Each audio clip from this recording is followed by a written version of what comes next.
no? Interpretar, anàlisi també podríem dir interpretar. I la interpretació la fa la persona.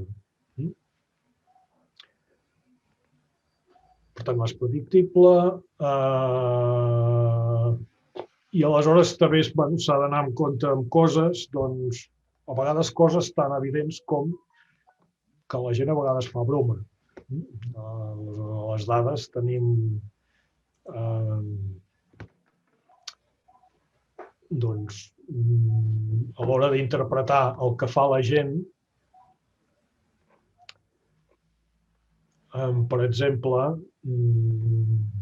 una persona pot dir que pensa una cosa, però dir-la en broma.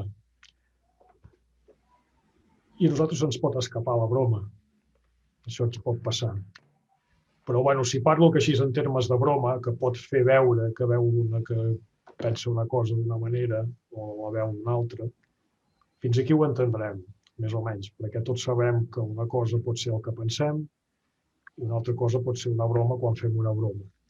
Però, a més, la gent, quan fa coses, hi ha com molts entremitjos entre que això és realment el que penso. Bueno, el que realment pensa la gent no sé si ho sabrem dir mai. El que sabem és que la gent en determinades situacions adopta aquest paper, diu una postura, en altres situacions diu una altra cosa, que no necessàriament ha de ser el que pensa, pot no ser necessàriament, no s'ho ha pensat mai, però té experiència de que si reacciona d'aquella manera no hi ha problema i pot anar tirant. Per tant, fem molts papers diferents en determinats contextos de la vida i una mica en aquest moment de l'anàlisi ens enfrontem una mica amb això, que hem d'atribuir a la gent. Bé, doncs, com a mínim hem de fer el primer pas de dir, per una banda tinc el que veig, que diu i que fa aquesta persona, l'altra intenta separar-ho clarament de com interpretes que allò significa, si és que realment aquella persona creu molt en una cosa que ha dit o si la diu perquè creu que és el que toca dir en aquell context, si ho té molt reflexionat, si no ho té molt reflexionat, etc. Tots aquests problemes, diguéssim, són coses que ens haurem d'enfrontar i que requereix fer servir tota la sensibilitat que podem reunir amb els recursos que cadascú de nosaltres tenim. Però això sí, hi ha una cosa que es podem fer sempre, que és fer tot aquest procés d'interpretació d'una manera dialogada i d'una manera més o menys compartida. Bé, això una mica com a introducció. Però en tot cas, típicament l'anàlisi, ja n'hem començat a parlar també, i de fet en diversos moments ja he dit que estàvem fent anàlisi, que estàvem fent interpretació i això passa durant tot el procés i és bo que ho reconeguem perquè a més doncs, hi ha molts elements que són d'interpretació o d'hipòtesis o d'anticipació de coses que ens sembla que volem, doncs l'anotem i les guardem en un lloc per mirar-nos-les més en detall doncs, quan ens enfrontem a això, a l'anàlisi.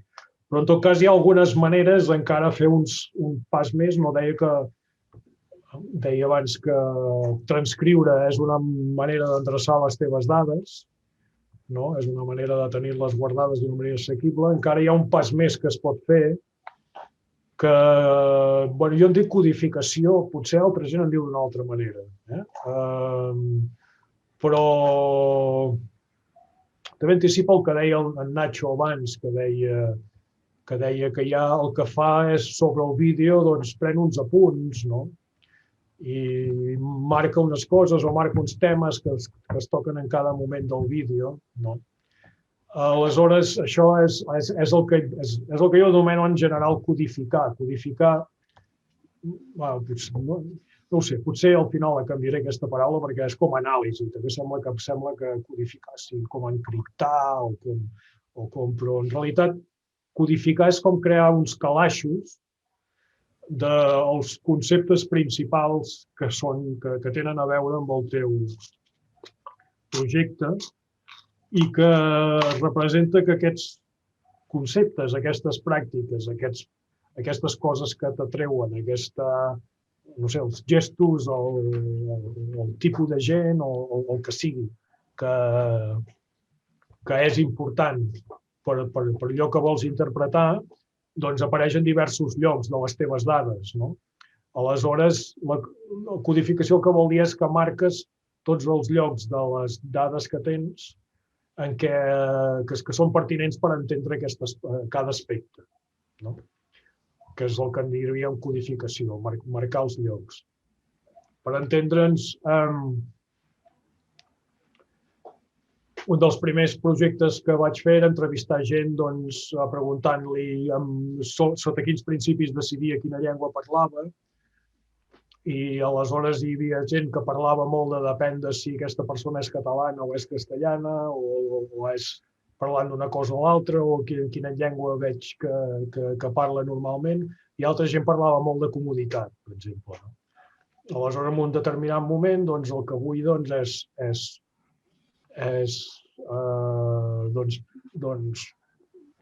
ha arguments que tenen a veure amb la identitat de l'interlocutor i la gent fa molt èmfasi en això.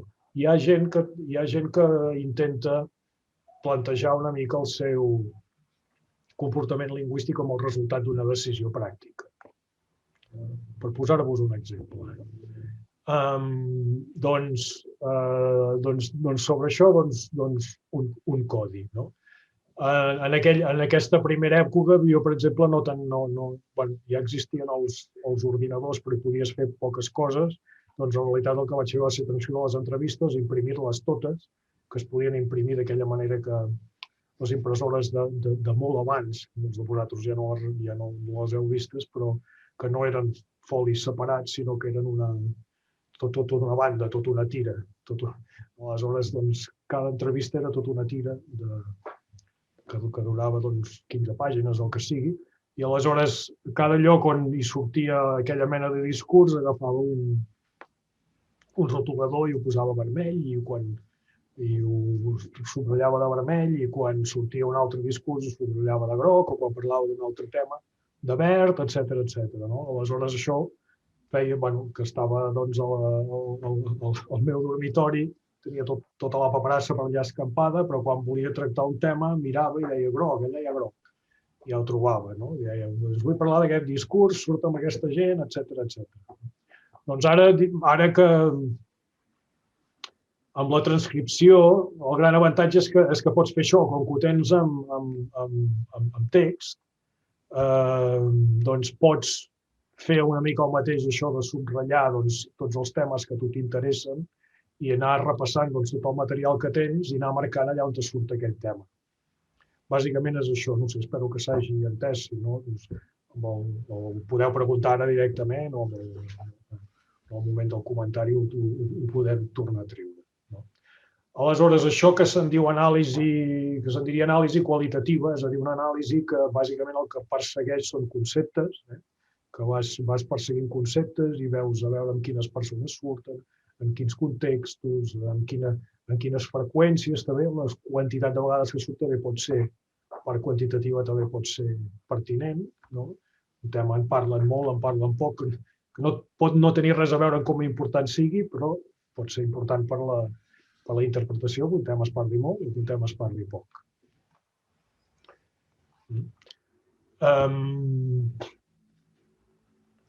Aquí, si no m'ho aneu oblidat, però és igual, ja faré directament, una altra vegada ho posaré en allò, però hi ha una entrada de la Viquipèdia en anglès que hi ha la llista de tot de programes que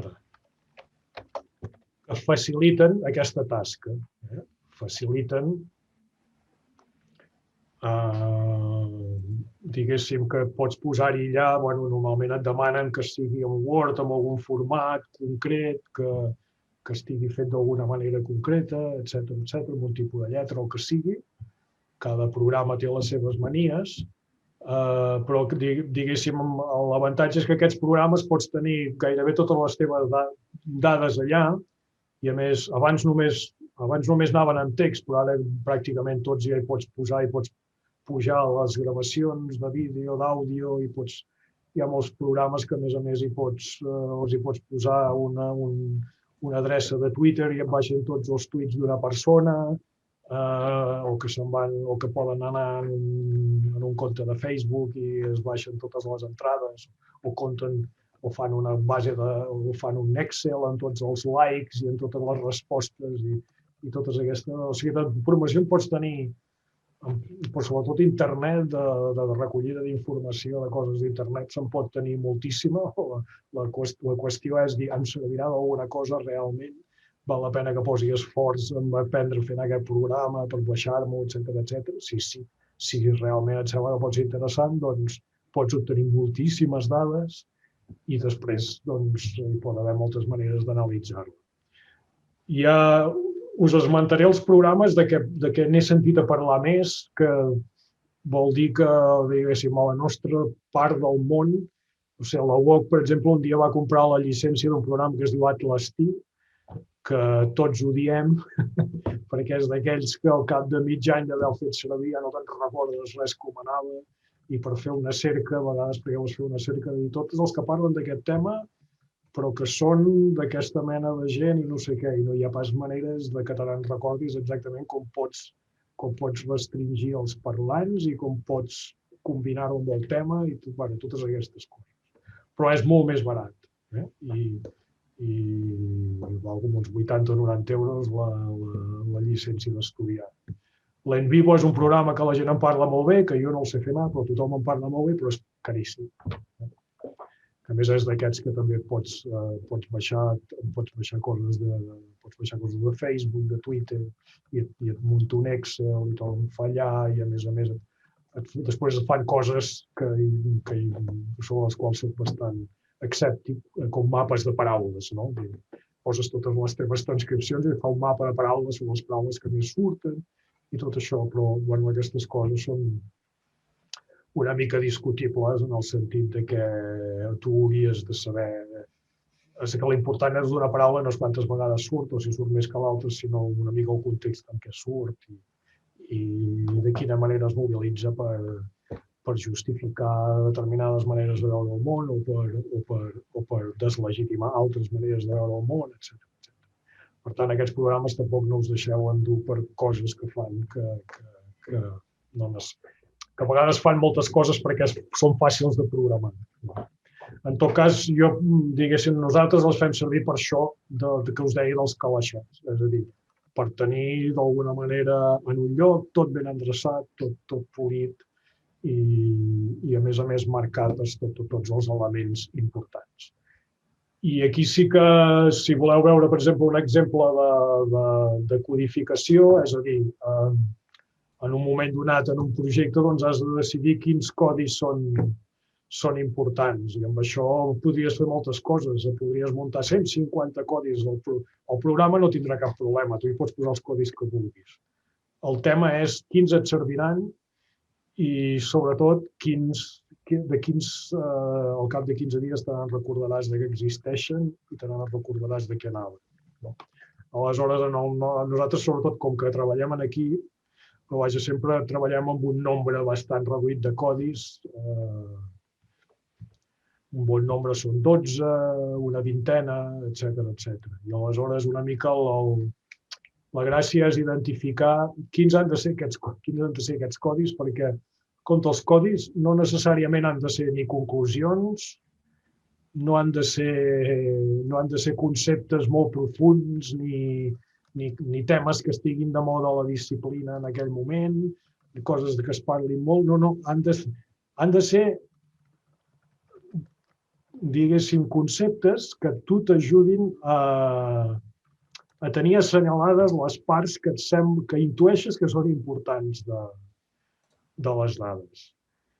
I en això, a veure, la primera vegada que ho fas, si tens temps de fer-ho 2 vegades, segur que la segona no ho faràs igual que la primera. D'entrada, perquè després de codificar,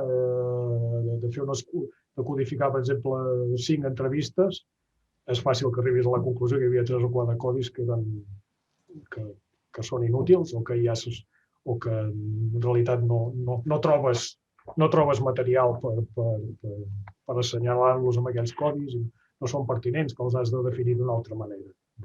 Aleshores, nosaltres sí que en l'equip vàrem invertir unes quantes sessions en debatre quins codis havíem de fer servir, perquè aquí sí que una mica el tema que parlava la Maria del Mar, no? Estaria bé que tot l'equip estigués una mica d'acord amb els codis, sobretot si tothom fa codificació, que tothom entengui cada codi què significa i, a més, què significa cada codi pot ser relativament interessant, però sobretot el que sí que és molt important és el criteri per decidir quin fragment assenyales com a aquell codi. L'altre tema és que hi pot haver fragments als quals hi pots associar 3 codis, quan això és igual, la màquina ho aguanta tot, això no té cap problema. Però una mica la qüestió és que tots entenguem, el procés de posar-se d'acord sobre els codis sí que realment és el profund, és un dels moments en què tot l'equip, d'alguna manera, realment no és veure la llum, diguéssim, perquè no va de saber veure la llum, però és adonar-se de què va el projecte d'una manera, o com a mínim, coordinar tots la visió que tenim del projecte molt més que segurament no l'havien coordinada fins a aquell moment. I això, diguéssim, connecta una mica també amb allò de què passa quan diferents investigadors o com podríem explorar que diferents investigadors hi ha aquest moment en què el tema d'endreçar les dades, identificar els elements importants, que haurien que com a mínim nosaltres hem cregut sempre que és important crear un consens. I crear un consens per tenir confiança de que quan cadascú, quan es mira una part de les dades i les assenyala, per dir-ho així, en aquest moment d'assenyalar no ha deixat passar coses que a nosaltres ens sembla important i no, a més, assenyala coses que nosaltres no era el que volíem dir quan això. I aleshores, fins i tot dins el mateix procediment, fèiem alguns moments de codificació conjunta, tots davant de la pantalla projectant i un allà molt dient, això ho codifiquem així, no, sí, etcètera, durant un temps, aquí també, i aquí havia posat aquest codi, i a més hi podries posar aquest altre, perquè això té relació amb el que parlàvem amb els seus pares, que no sé què, etcètera, perquè a més, que un mateix.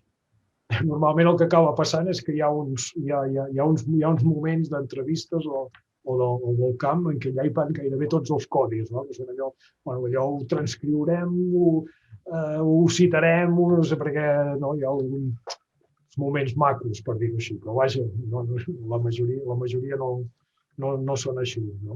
També hi ha, diguéssim, molta part que acaba sent palla, molta part que no, de les entrevistes i de tot això que no necessàriament ha de ser pertinent. Tot i que normalment les entrevistes, com que ja els focalitza sobre els temes que vas, sempre hi ha un nombre de codis que solen ser zonals. Hi ha tota la part que parles de la llengua familiar i jo ja, la part de llengua familiar ja queda com un codi que el que fa és no tant assenyalar una part on es parla d'una cosa, sinó tota la part en què es parla d'aquell tema a l'entrevista. Coses d'aquestes. No sé si us en feu una mica. És que no sé si us he orientat bé. Diguéssim, en el paper que hem compartit hi ha una llista de codis i al costat hi ha la definició que en el grup de recerca, és això que posa Manual d'anàlisi Neofont, versió 2, que no és complet, hi havia una segona pàgina, aquí hi ha de codis 1, 2, 3, 4, 5, 6, 7, 8, 9, 10, 11. Crec que vam arribar fins a 18 o 20 o 22, una cosa així. Falten uns quants codis. Però això era perquè visualitzeu quan parlo de codis què vol dir. Doncs vol dir que en aquest programa té com una part en què tu pots posar codi i aleshores assenyales tota la part de text que tu et sembla que pertany en aquell codi i aleshores en un lloc et surt com una finestreta i tu dius aquí aquest codi. I després amb el programa pots dir, doncs, sobre el tema de la muda, doncs digue'm tot el que hem codificat sobre el tema de muda. I allò pot servir per fer un capítol sobre una muda, sobre un article sobre la muda, etc. Però aleshores, diguéssim, és que és molt... La intenció és molt pràctica, per això dic que compte que això de la codificació no ho mitifiquem. És a dir, és importantíssim, és una tria importantíssima, però no és important en el sentit de que un dia vindrà algú i et dirà tu quins codis vas fer servir aquí, perquè depèn de quins codis vas fer servir el teu estudi. No, això no t'ho preguntarà ningú, això és clarament per tu, és molt important per tu, perquè és com organitzes les teves dades i com organitzes el teu accés a informació que et pot permetre fer una bona argumentació o una bona interrelació entre diversos conceptes, etc. Però per si l'altra gent et donaran més valor o menys valor als projectes, depèn de quins codis hagin fet servir. Jo, de fet, pràcticament no recordo. Crec que em sona haver vist en algun article que t'explicaven quins codis havien fet servir. En algun article, però normalment ni t'ho expliquen. Vull dir que això no surt de dir, és que això ho hauré de justificar. No, això en realitat és una mica per fer funcionar el projecte. Aleshores, interpretació. Què fem amb la interpretació? Ja deixo una mica el tema dels codis, no? I intento... A veure, això de la interpretació... No sé si us agraden temes d'història de la ciència, si us heu llegit biografies de científics, coses d'aquestes. Si amb els que us agraden, jo crec que hi ha una cosa que us haureu notat, és que la gent descobreix coses d'una manera més inesperada, impreparada, imprevista. A més, la gent... Els científics més famosos fan grans descobriments quan no tenen cap edat, als 19 anys, als 23 anys, en procediments que normalment abans ningú no se'ls havia acudit. No sé, l'Einstein mateix, no recordo, diguéssim, tots els detalls de la seva vida, però bona part de la seva formació i bona part de les seves idees varen venir abans de que tingués realment un estatus universitari. Treballava en una oficina de patents, que és un lloc on a la gent li venien idees de tota mena de màquines, que volia patentar màquines, idees per després explotar-les.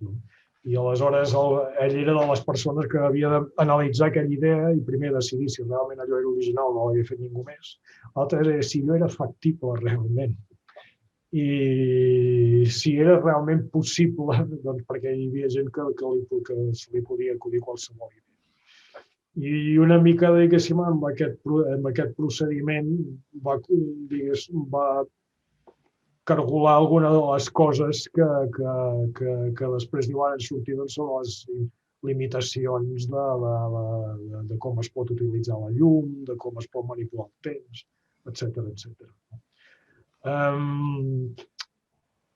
Això per dir una mica més que per insistir en que ara parlaré de quatre fases de la interpretació, però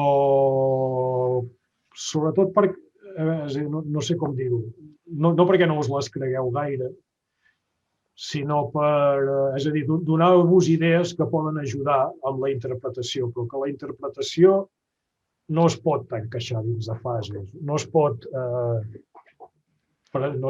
garantir, preveure cada element de descobriment d'una realitat, prové de la imaginació.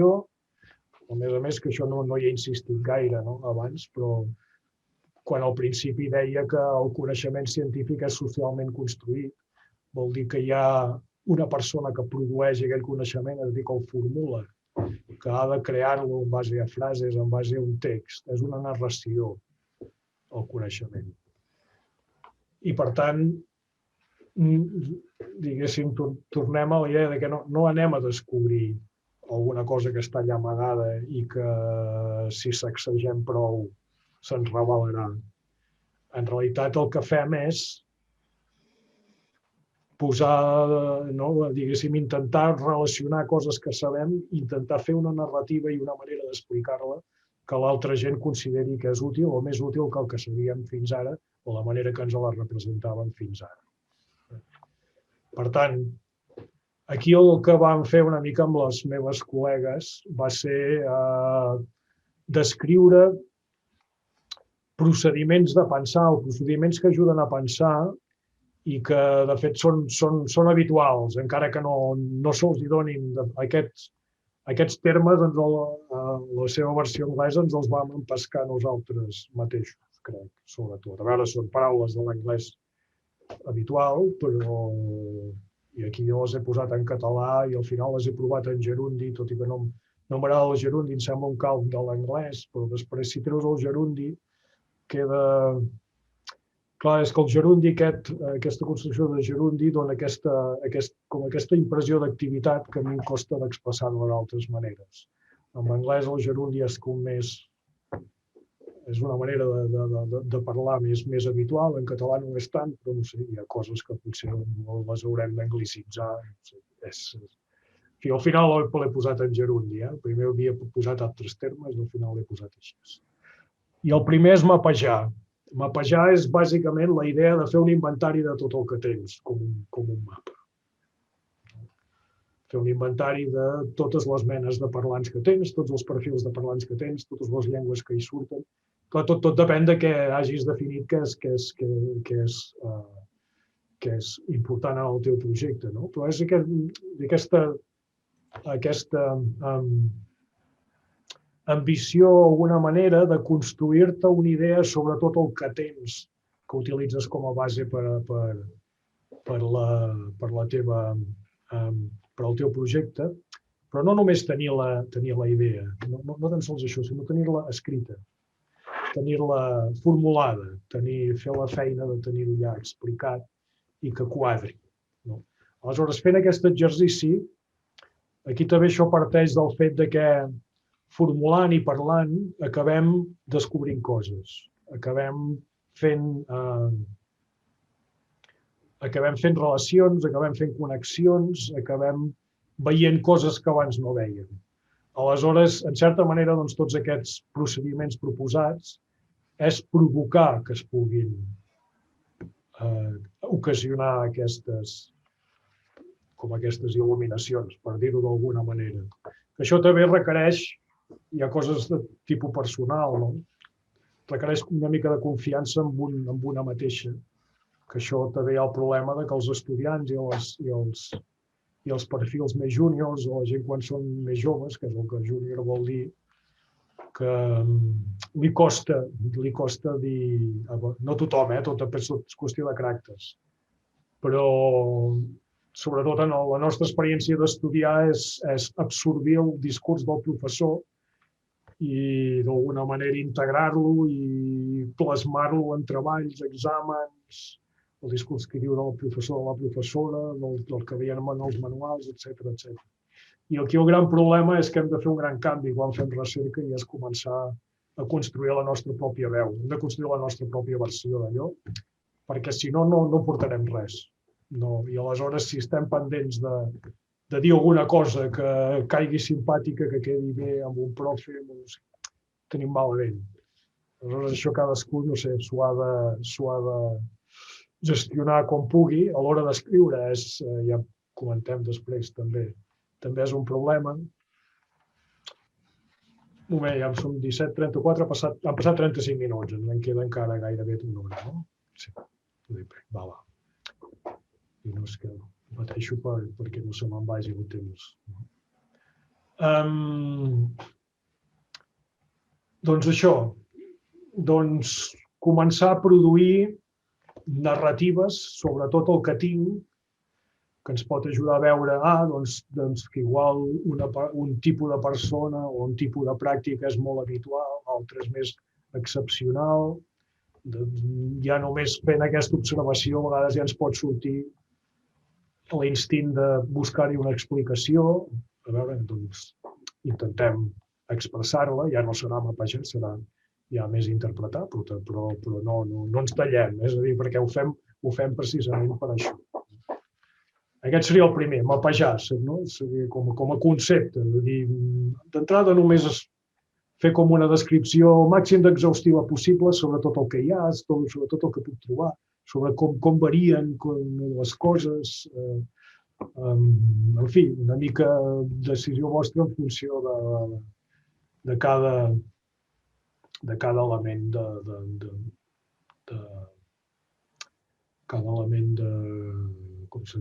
focalització del projecte. Traçant és un altre concepte, bàsicament per dir que tractar tot el que veiem. Abans deia que quan anem a fer el treball de camp, que la part de la realitat que cotxem és una ínfima part de la realitat, que és com si, no sé si recordeu que feia aquella imatge de com si estiguessis al cinema ben fosc i de tant en tant flash, veus una cosa i ja et tornes de fosc. Flash, tots són flashes de la realitat. En comparació amb tota la realitat, tu només tens flashes. I has de treballar amb aquests flashes. Però aleshores la qüestió és que a partir d'aquests flashes, allò que veus, allò que fa aquella persona, perquè aquella persona sigui allà, o perquè aquella llengua sigui allà, o perquè allò és una pista d'alguna cosa més de que no es veu allà. Allò és com una pista. No? És a dir, que algú veu una petjada en algun lloc, que ha passat un os. No? Per tant, moltes coses que estan allà ens donen indicació de coses que han passat abans, que tu no les veus, però que d'alguna manera poden no ser allà. No? Hi ha una altra manera de dir-ho que en anglès hi ha una expressió habitual que la gent fa dir connecting the dots. No? I si amb això ja estan fent com una mica d'interpretació. És a dir, que hem vist tres coses i deduïm que d'aquelles tres coses estan connectades, però no ho veiem tot. Però perquè aquelles tres coses estiguin connectades, això podria trobar un exemple, però penso que no el trobaré pas. Si algú se li acut un bon exemple, que el digui de seguida i el discutim. Típicament, a veure, aquí també poso la paraula trajectòria, és a dir, la gent no apareix en un lloc per art de màgia, venen d'algun lloc. Bueno, típic. Quan sentim un accent, pensem en un origen d'algú. No? Resulta que aquella manera de parlar ha de venir d'algun lloc. I això deixarà de passar paulatinament, però algú d'un color diferent que, diguéssim, que aquesta mena de rosa clar que tenim a la cara, diguéssim, ja et suggereix això no és d'aquí, no? D'on vens, quines llengües parles a casa teva, etc. Això, diguéssim, pel més evident, però moltes altres coses d'això estan en el camp. El fet de que algunes criatures a classe participin més, perquè se senten més capaces, més confiades en el fet d'estar a classe i altres no, etc. Ja està passant alguna cosa, tu estàs intentant veure-ho, no necessàriament ho veuràs, però hi ha alguna cosa allà que tu vols interpretar. I això passa amb la gent, passa amb els recursos, passa amb els materials. Tu veus uns recursos en una classe o que hi falten uns recursos en una classe. Allò pot ser significatiu. Aquella escola és d'un barri benestant, on l'associació de pares es pot permetre de recollir diners i comprar pissarres digitals, etc. Això pots no saber-ho fins que no hi vas, però després veus com això és important. perquè resulta que aquella criatura que parla tant a classe, a més és la filla de la presidenta de l'associació de camp. Ara m'estic inventant coses totalment. A més, treball de camp normalment no quadra tot tant, tot i que hi ha coses que desgraciadament quadren més que el que ens pensem en temes aquests socials. Gent, recursos, discursos, no? La gent parla d'uns temes. Els discursos també tenen una història, ja ho hem comentat una mica. No? Aleshores, que es parli d'aquell tema a classe, d'on ve? Hi ha una programació. A veure, hi haurà moltes coses que potser no seran pertinents en el vostre projecte de seguir el fil. No es pot seguir el fil de tot, també s'ha de triar, etc. Però moltes vegades el fet que passi una cosa ja és prou significatiu per voler dir, escolta, que això és present aquí, això és prou important com perquè ho digui un mestre o perquè entri un pare i es queixi de no sé què, etc. No? Per tant, compten coses que encara que només passin una vegada, són indicadores, poden ser indicadores d'elements importants. Per cert, que hi ha una cosa que passarà sovint, que és dir, ostres, hauria de recollir més dades, ostres, hauria d'anar unes quantes vegades. Bé, això passarà sempre i té a veure amb el fet que contínuament ja comentava que poden passar coses que ens facin replantejar el projecte. Tot és qüestió de recursos i de temps i de justificació. A veure, d'entrada, jo intentaria mantenir les coses una mica amb un cert ordre i si realment s'han de recollir dades, per una altra vegada, perquè hem vist alguna cosa molt important sobre la qual segur que hauríem de recollir dades, pot ser, però deixem-ho descansar, no ho decidim en calent perquè se'ns acudiran moltes coses que voldríem saber i una altra de les coses que haurem d'aprendre és a treballar amb el que tenim, perquè mai no trobarem la dada perfecta. I a vegades, sobretot, a vegades sembla que dius, home, perquè tens una hipòtesi i penses que si trobés com a mínim que passa aquesta cosa unes quantes vegades, podria demostrar això i seria la bomba i tal. Compte, perquè és que normalment totes aquestes coses tan felices, molt difícil que passin perquè les busques. Molt difícil. Aleshores, la primera qüestió és, a menys que ho vegis molt i molt clar, intenta treballar amb el que tens, intenta una mica, això, diguéssim, adaptar-te com tots ens hem d'adaptar amb la família que ens ha tocat, amb el país que ens ha tocat, amb el lloc de treball, els col·legues que ens ha tocat, etc. Doncs hi ha un moment en què has de dir jo he d'assumir que m'han tocat aquestes dades i que hauria d'intentar treure tot el que puc d'aquestes. Molt bé, l'altre concepte és el que en diem connectant, que és intentar fer relacions entre les diverses categories. Per exemple, si imaginem fer hipòtesis sobre els condicionants que poden portar algú a manifestar determinat comportament, no? Els professors de classe, per exemple, sempre han d'estar per què fa això el professor? Perquè aquest estudiant, que en realitat el que volia fer era donar una idea, no sé què, però el professor la tira fora, i per què fa això? Doncs hem d'entendre potser que el professor necessita en primer lloc tenir una composició i un control de la classe, que no se li escapi l'ordre, etc. I pot tenir maneres de fer-ho que tu potser podries trobar-ne de millors, però hem de començar a fer hipòtesis de quina lògica té el comportament de la gent en determinats llocs. Quins fenòmens, per exemple, observar quins fenòmens van sempre junts o separats, canvis les anomalies, no? Anomalies, tant anomalies que veus tu, coses que no t'esperaves que fossin així. Normalment solen ser productives, les anomalies.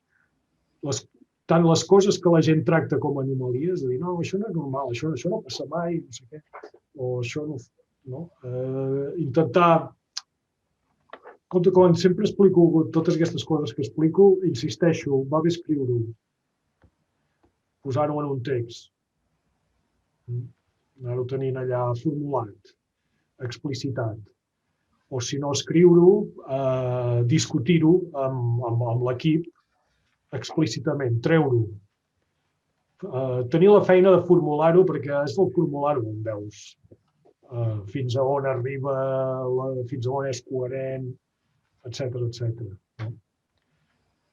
La formulació és la gran prova del nou, de dir, tu un cop ho has formulat, allò quadra o no quadra, allò que digues, que sembla que aquí podem fer tot, podem fer com vulguem, podem fer tot, no?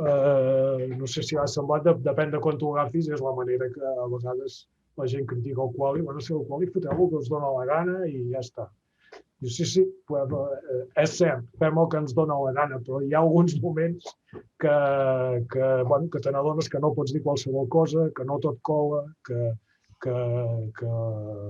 allò ha d'entrar, diguéssim, en els esquemes de la gent i ho han d'acceptar. El tema connectar, per exemple, també hi ha l'aspecte important, que és relacionar-ho amb estudis anteriors sobre aquell tema. I aquí sí que entra la part aquesta típica de dir, home, hauria d'intentar trobar tota aquesta gent que ha treballat sobre això, perquè aquí sí que hi ha una cosa que, clar, tu arribes en un congrés o el que sigui, expliques una cosa i dius, bueno, a veure, als congressos la gent solen ser bastant educada i a vegades te'n poden dir alguna de gruixuda i tu ni les veus passar. I no la veus passar perquè no ho saps, perquè és que jo després ja havia publicat no sé qui i tothom ho sap i tu no ho saps. La manera de dir-ho ho diuen perquè no quedi dur, però en la mesura del possible, doncs, va bé fer aquest gest de dir aquests senyors i senyores que han estudiat aquest mateix tema o temes connectats, temes relacionats, perquè el mateix tema és estrany, però el que és molt productiu és que en realitat tu ja estàs analitzant no només el teu camp, no només les teves dades, sinó que estàs analitzant les teves dades gairebé en un context més ampli de dades que han analitzat altres en altres contextos i que ells t'han explicat com les han recollit, amb quin criteri, etc. Per tant, pots fer aquesta comparació i que tu hauràs de fer-ho per ells. I això també és una feina que s'ha de fer, de voler fer tan ben feta com sigui possible, etc. La d'explicar per què tu interpretes allò d'aquella manera. I arguint, que seria argumentar, que és una manera de declinar, diguéssim, morfològicament aquesta idea d'argumentar, ja seria dir totes aquestes connexions que he fet mapejant, deduint, connectant coses, etc., com les relaciono amb la meva pregunta de manera que es pugui respondre o que pugui donar respostes, encara que sigui grans respostes molt concloents i molt taxatives en aquesta mena de recerca. Són estranyes, però bé, sempre s'ha de construir una resposta que sigui el màxim de clara possible amb els matisos que calgui. Com es respon a la pregunta? Una cosa que s'ha d'atendre molt s'ha de tenir molta atenció a les qüestions ontològiques. Això, sobretot, diguéssim, el recercador júnior a vegades fa ficades de pota d'aquestes. Abans he dit, per exemple, abans parlava d'allò d'una broma, compte, perquè la gent quan diu una cosa compta el que li atribueixes sobre intenció, etc.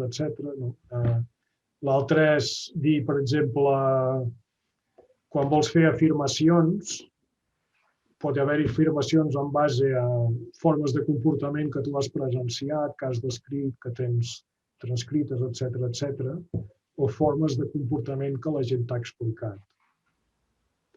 Aleshores, aquí, a veure, la manera de redactar a vegades pot ser una mica ambigu, però és fàcil que s'ha d'anar molt en compte. S'ha d'anar molt en compte perquè per molta gent és important de dir jo vull saber si això t'ho van dir o si això ho has vist.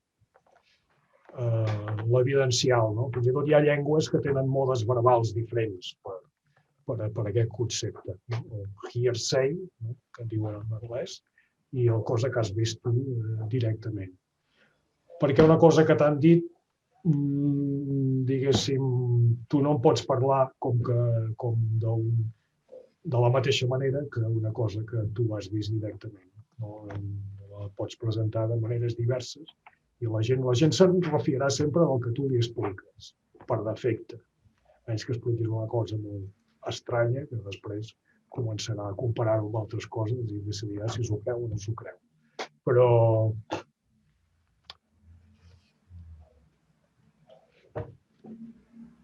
la diferència entre que t'expliquin o que ho vegis és importantíssima. Ontològicament una cosa és una representació i l'altra és una experiència teva. Aleshores, ara, una mica per fer una mica de pràctica, una mínima pràctica, he posat en el full aquest compartit un trosset un fragment de transcripció d'una classe de català per immigrats, per dones immigrades, que era, doncs, era un estudi que vaig fer ja fa anys, crec que era cap al 96, en una població catalana. Aquí tots els noms són pseudònims, que es fa tot sota la pràctica de mantenir anonimitat, etc. I que és un exemple d'això, hi havia una classe que es feia aquestes de català, la Carme era una de les mestres, i després hi ha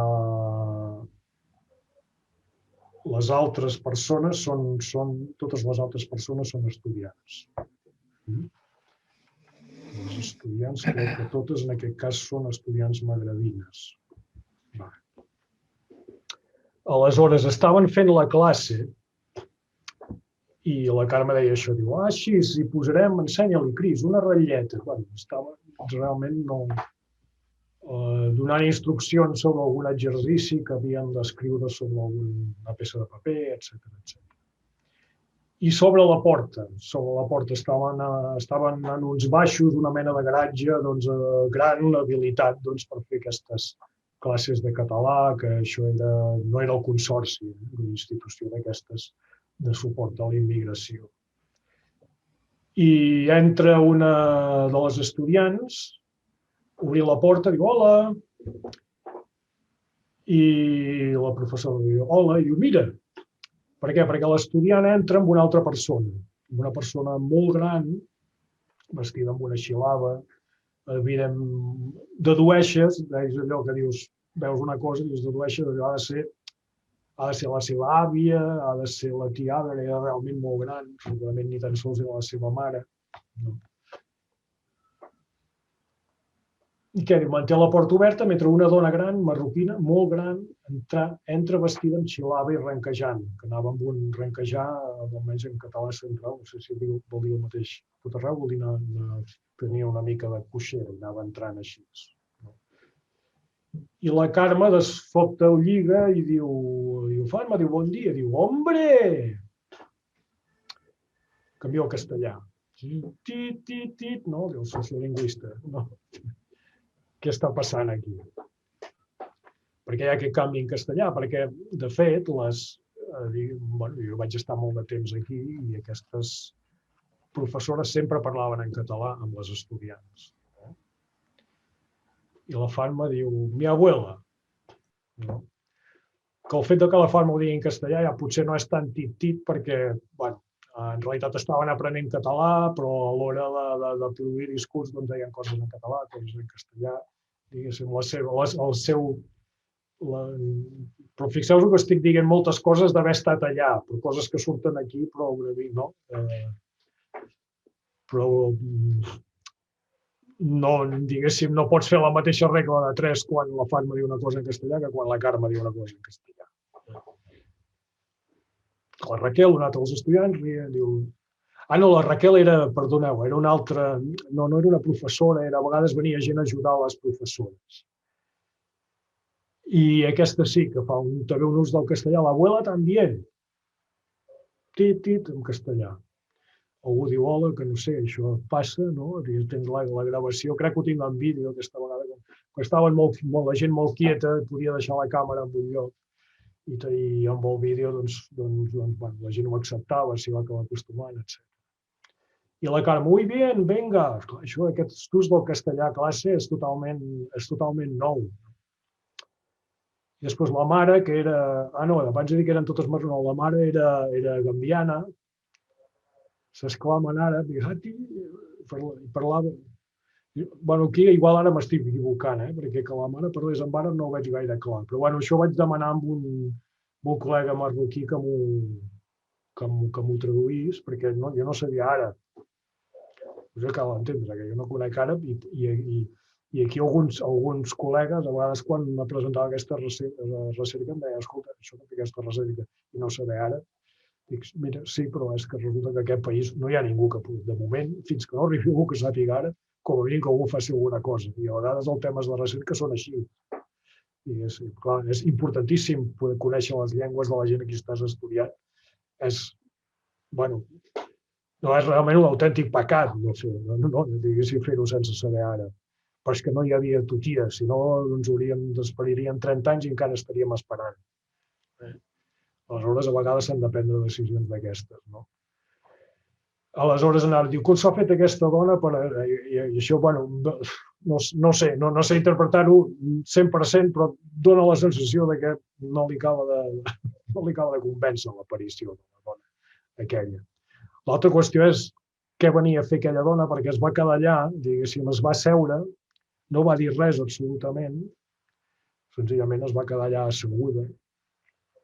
Jo una mica per narratives que he tingut, però en aquell cas no ho vaig arribar a saber, jo diria que aquella senyora passaven per allà i li va dir, escolta, si t'he de portar a casa, doncs m'aperdré tota la classe i per tant entra també, o l'altra era que venia a veure si no era un lloc adequat perquè la neta hi anés, que no hi havia homes o masses homes, etc., perquè en aquest cas era important.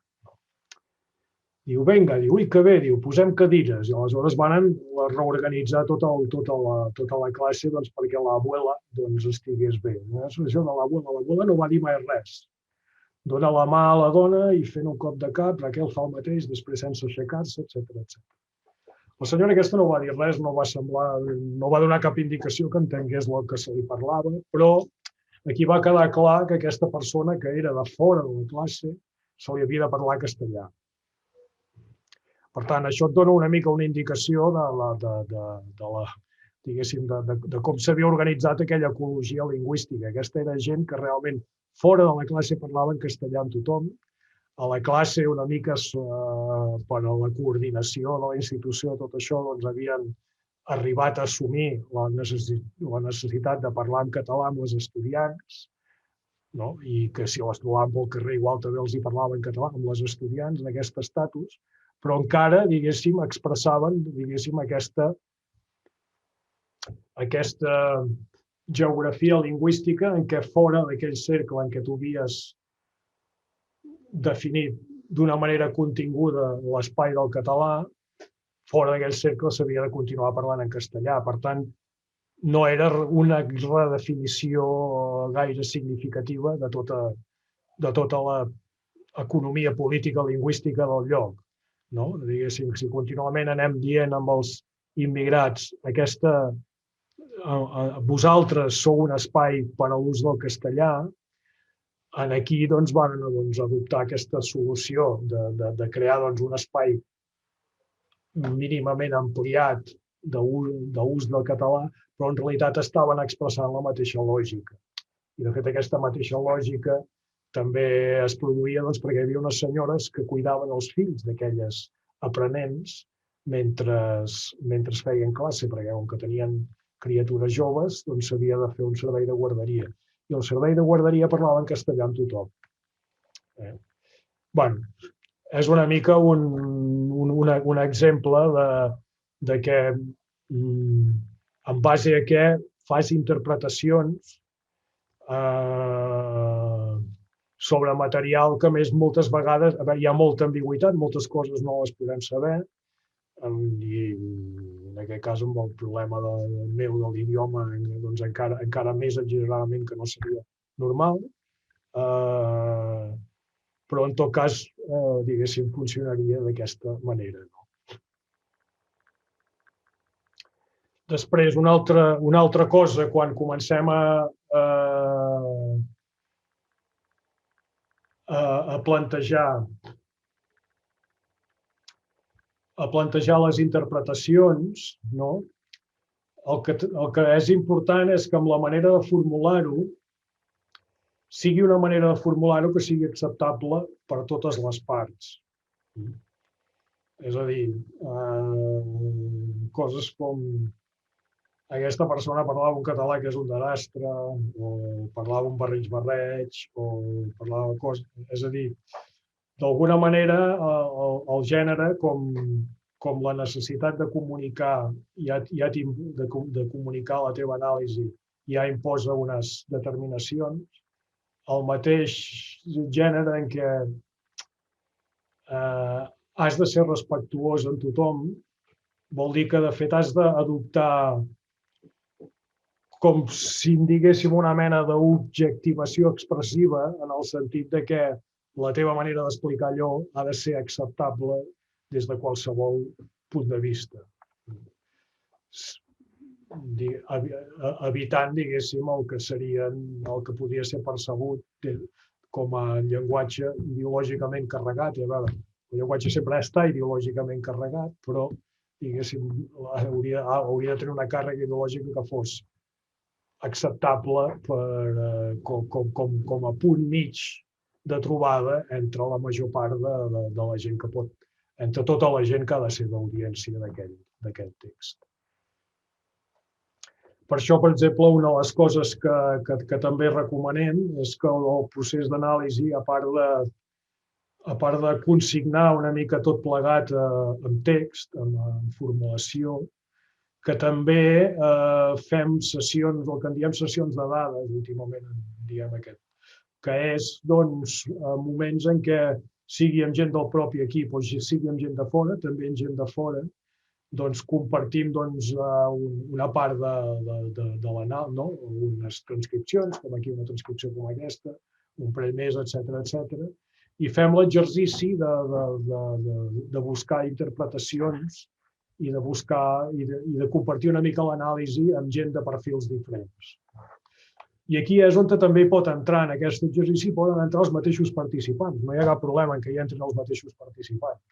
L'únic que, com deia abans, no ens hem de pensar que el que necessitem és validar les nostres interpretacions amb els... Mira, aquí veig un gat. No hem de validar les nostres interpretacions amb el que diguin els participants. Si els participants participen de la interpretació, tenen dret a parlar com els altres, però qui és responsable de la interpretació som nosaltres. Molt bé. I com que en aquesta cosa m'he entretingut una mica, doncs passo ràpidament a parlar de temes d'escriptura i després ja fem una mica l'últim comentari. Com deia, en fi, si un curs d'escriptura també hi podríem dedicar molt de temps, però aquí només volia tocar uns quants punts. Un és que també ens tinguem molt present que el fet d'escriure un article, un capítol per un lloc, un text, un article per una revista o per una revista per al públic general o una revista acadèmica, el mateix procés d'escriure continua sent anàlisi. De fet, hi ha gent que comença ja a escriure els seus articles mentre fa el treball de camp i com deia, com que l'anàlisi i el treball de camp, tot això sempre va encavallat, això pot estar justificat en funció de com hagi trobat la manera de fer l'argument.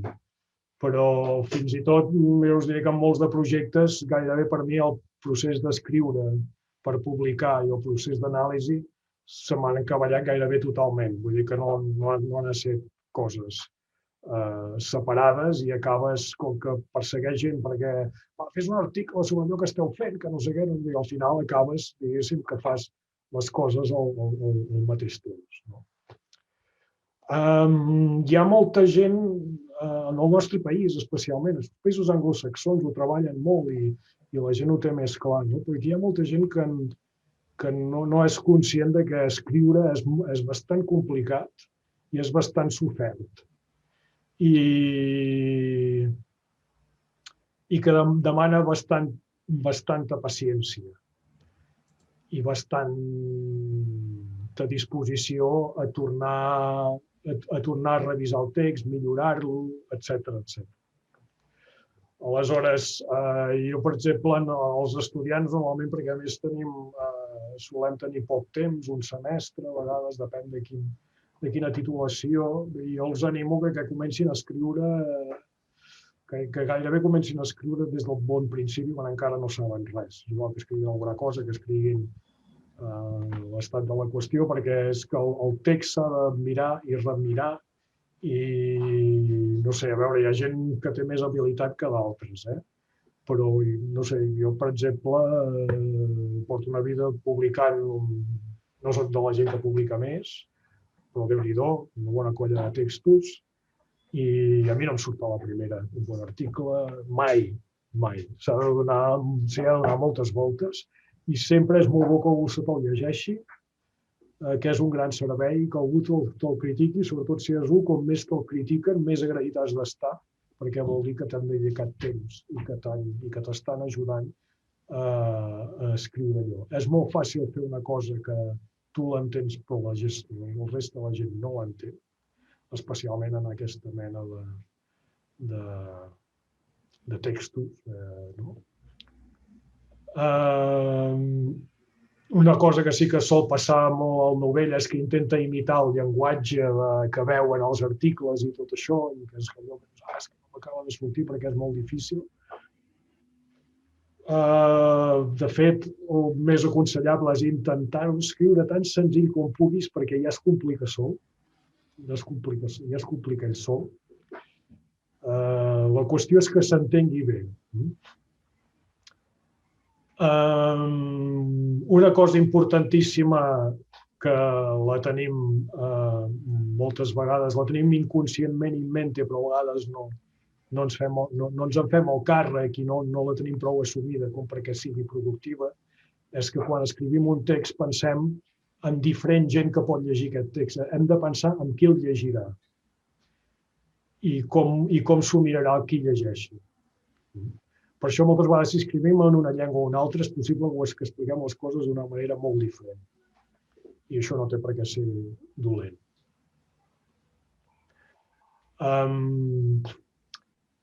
Jo, per exemple, un element sí que d'autocrítica que faria de la meva generació és que hem publicat molt en l'àmbit acadèmic, també se'ns ha criticat molt. Se'ns ha controlat molt per això, perquè se'ns avalua en funció de les publicacions acadèmiques, totes aquestes coses. Jo, per exemple, jo crec que he publicat massa en anglès, per exemple. Jo sí que recomanaria que d'ara endavant, i almenys la gent més júnior, ens doni una lliçó, almenys amb escriure per a audiències molt més diverses. És a dir, pel públic en general, que fem una mica l'esforç de fer circular les nostres idees en totes les llengües, perquè totes les llengües circulen per llocs diferents. I sí, és veritat, a veure, els acadèmics tenim aquest problema que ens avaluen per unes puntuacions que tenen les revistes i que resulta que tot està en fi, tot està orientat perquè publiquis en anglès i de tot això. Hem de trobar la manera de resistir-ho, donar la volta, a veure, publicar en anglès està bé perquè és un tipus d'audiència interessant, que et dona unes respostes interessants, que pots conèixer gent interessant, etc. Però és importantíssim que la nostra recerca la llegeixin els nostres parents, els nostres amics, els nostres conciutadans, tota mena de gent. I aleshores això també vol dir adaptar i que és un art. I que després ens n'adonem encara més, quan deia que la recerca és coneixement construït socialment, coneixement és narrativa, coneixement socialment construït, i és que veiem que en aquest context podem formular la cosa d'una manera, en aquest altre context la podem formular d'una altra, i has de ser estratègic i decidir coses com fins a on pots anar o què pots explicar en cada context. Perquè hi ha coses que són evidents. En un lloc pots escriure textos de 8 o 9.000 paraules i amb una columna de diari pots escriure el que pots escriure. I la gran habilitat, amb la qual sí que jo ja els puc dir que en això no soc gens exemple ni molt menys, és de fer aquesta tria de dir què puc dir jo aquí que s'entengui. Una altra cosa és que ens agradi figurar i impressionar i sortir als diaris i tot això. Hi ha molta gent que quan parla del tema de la llengua jo crec que sobretot el mou això, però jo estic, diguéssim, però suposo que la motivació sobretot és fer entendre coses noves que tu has entès que vols que la gent se'n faci càrrec. Doncs això és calcular què pots escriure en un moment concret, amb poques paraules en aquell llenguatge i que valgui la pena el temps que la gent esmerça en llegir-ho. Pensar que la gent llegeix en situacions diverses, amb presses, amb menys presses. De fet, en l'àmbit acadèmic, la gent llegeix amb molt de presses, normalment llegeix molt en diagonal, i que, per tant, també s'ha de ser molt estratègic en aquest sentit. Però els acadèmics, el que són els articles, l'escriptura és com l'examen. Hi ha una edat que jo no sé quan fa que no faig cap examen, però els exàmens per nosaltres són els articles, que els envies en un lloc i els fan llegir amb una gent i te'ls tornen amb comentaris positius, negatius, el que sigui.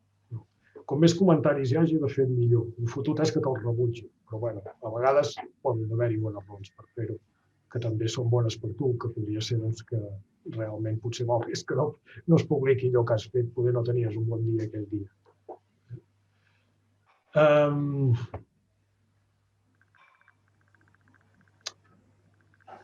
I bé, no ho sé, aquí tenia altres coses més de tipus, a veure, aquí en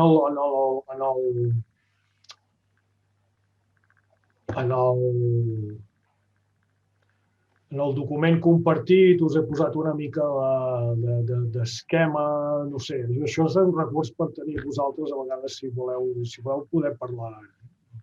No hi ha cap problema, però tampoc podem anar en profunditat en tota la lògica del que són els diversos gèneres, etc. Per tant, jo ja ho deixaria aquí i deixaria la resta d'estona perquè comentem coses que ens puguin semblar interessants. Aquí a la bibliografia hi ha inclòs algunes altres, ara que us ho indico breument, d'aquesta llista de publicacions. Doncs hi ha el llibre aquest d'Helena Calsamiglia, Amparo Tusson, és una mena de manual d'anàlisi del discurs que dona moltes idees d'això, com analitzar textos o com analitzar la interacció entre gent, com analitzar interacció, etc. Aquest, el Cohen i el Mannion, que és bellíssim, aquest seria, diguéssim, un manual clàssic, que és dels que és la traducció d'una versió d'un manual en anglès molt venut, i és una mica, diguéssim, sobretot li poso perquè està en castellà i perquè la gent a fiar a tothom. L'anglès més o menys en sap tothom, però a vegades carrega llegir en anglès. Aleshores, aquest és d'aquests manuals que normalment donen recomanacions sobre pràcticament tot, és bastant exhaustiu. En algun punt hi he trobat algun error de traducció, I ho dic perquè a vegades algun estudiant que li has recomanat et diu, està molt bé, diu, però ja no sé què que diu això i no ho he entès. Qualsevol cosa que no entengueu probablement és un error de traducció, perquè la versió anglesa normalment s'entén tot. Vull dir que això perquè ho sapigueu, vull dir que no és perquè no hi arribeu, sinó que segurament aquell dia el traductor no tenia un bon dia. Aquí hi ha també el llibre fet amb la Mònica Heller i la Sari Pietikäinen, que és una mica el que he fet servir d'inspiració per aquest taller. La Jennifer Mason és una professora que vaig tenir, que després va publicar, que aquesta m'agradava molt, que tenia el costum d'explicar qualsevol d'aquests conceptes que us he explicat i després també una classe d'una dotzena i després fèiem uns grups i dèiem, jo les meves entrevistes les he fet d'aquesta manera, no sé què tal, i era un seminari que anava molt bé, però era durant tot un semestre, etc.